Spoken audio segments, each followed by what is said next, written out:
नमस्कार मित्रांनो, मी तुकाराम सुरनर, सुरनर जी आर आणि योजना या यूट्यूब चॅनलमध्ये आपल्या सर्वांचं स्वागत आहे. आजच्या व्हिडिओमध्ये आपण महत्त्वकांक्षी उपक्रम म्हणजे ऑपरेशन द्रोणागिरी म्हणून एक महत्त्वाकांक्षी असा उपक्रम देशामधील 5 राज्यातील फक्त 6 जिल्ह्यामध्ये पायलट मोडवरती राबवणे सुरू आहे. त्या संदर्भात सविस्तर आजच्या द्रोणागिरी या महत्त्वाकांक्षी उपक्रमाबद्दल माहिती पाहणार आहोत. तर चला आजच्या व्हिडिओला आपण सुरुवात करूया.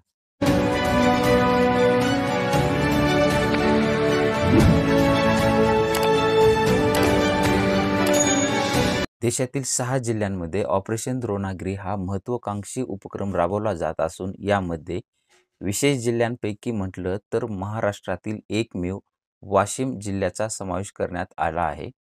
ऑपरेशन द्रोणागिरी हा केवळ नाविन्यपूर्ण उपक्रम नसून तो जिल्ह्याला प्रगत तंत्रज्ञानाच्या मदतीनं एक नवी ओळख करून देणारा उपक्रम ठरणार आहे. त्याच्यामध्ये जर पाहिलं आपण त्याच्यामध्ये तर ऑपरेशन द्रोणागिरी या महत्त्वाकांक्षी उपक्रमात महाराष्ट्रातील वाशिम हा एकमेव जिल्हा निवडण्यात आलेला आहे.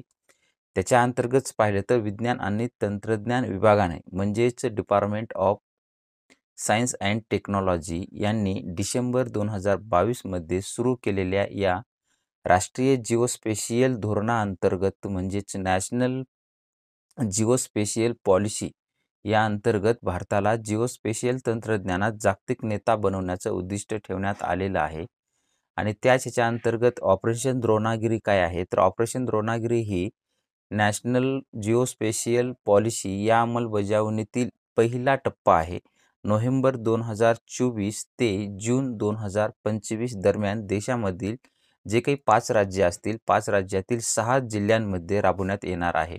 या जिल्ह्यामध्ये जर पाहिलं तर महाराष्ट्रातील वाशिम हा एकमेव आहे. त्यानंतर जर पाहिलं तर उत्तर प्रदेशामधील वाराणसी, हरियाणातील सोनीपत आणि गुरुग्राम, आसाममधील कामरूप आणि आंध्र प्रदेशमधील विजयनगरचा समावेश आहे. प्रत्येक जिल्ह्याला विशिष्ट क्षेत्राशी संबंधित आव्हानांसाठी पायलट प्रकल्प म्हणून निवडण्यात आलेला आहे असून महाराष्ट्रातील एकमेव वाशिम जिल्हा हा कृषी क्षेत्रात जिओस्पेशियल तंत्रज्ञानाचा उपयोग करण्यासाठी पायलट म्हणून निवडला गेलेला आहे.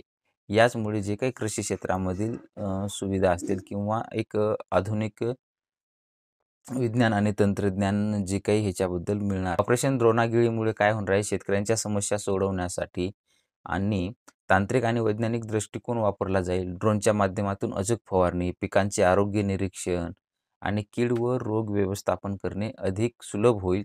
याशिवाय स्थानिक युवक आणि महिलांना जिओस्पेशियल तंत्रज्ञानाचे प्रशिक्षण मिळाल्यामुळे रोजगाराच्या नव्या संधी निर्माण होतील, असे सुद्धा त्यांच्यामध्ये सांगितलं गेलेलं आहे. अशा पद्धतीचे एक छोटं अपडेट होतं, ते आपण पाहण्याचा प्रयत्न केलेला आहे. असेच नवनवीन व्हिडिओ आपल्या चॅनलवरती येत असतात. तुम्ही जर या चॅनलवरती नवीन असाल तर आपल्या चॅनलला सबस्क्राईब करून बाजूचे बेल आयकॉन दाबायला विसरू नका, जेणेकरून व्हिडिओ अपलोड करताच माहिती तुमच्यापर्यंत पोहोचवली जाईल. भेटूया नवीन माहितीसह नवीन व्हिडिओमध्ये. धन्यवाद.